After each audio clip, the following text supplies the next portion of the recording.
407 years ago, our fathers brought forth on this continent a nation, a new nation, conceived in liberty, and dedicated to the proposition that all men are created equal. Now we are engaged in a great civil war, testing whether that nation, or any nation so conceived and so dedicated, can long endure. We are met on a great battlefield of that war. We have come to dedicate a portion of that field as a final resting place for those who here gave their lives that that nation might live. It is altogether fitting and proper that we should do this.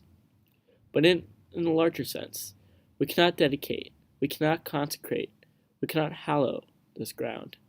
The brave men, living and dead, who struggled here, have consecrated it, far above our poor power to add or detract. The world will little note, nor long remember what we say here, but it can never forget what they did here.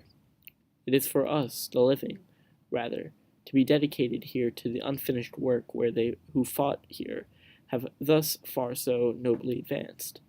It is rather for us to be here dedicated to the great task remaining before us, that from these honored dead we take increased devotion to that cause for which they here gave the last full measure of devotion, that we here highly resolve that these dead shall not have died in vain, that this nation, under God, shall have a new birth of freedom, and that government of the people, by the people, for the people, shall not perish from the earth.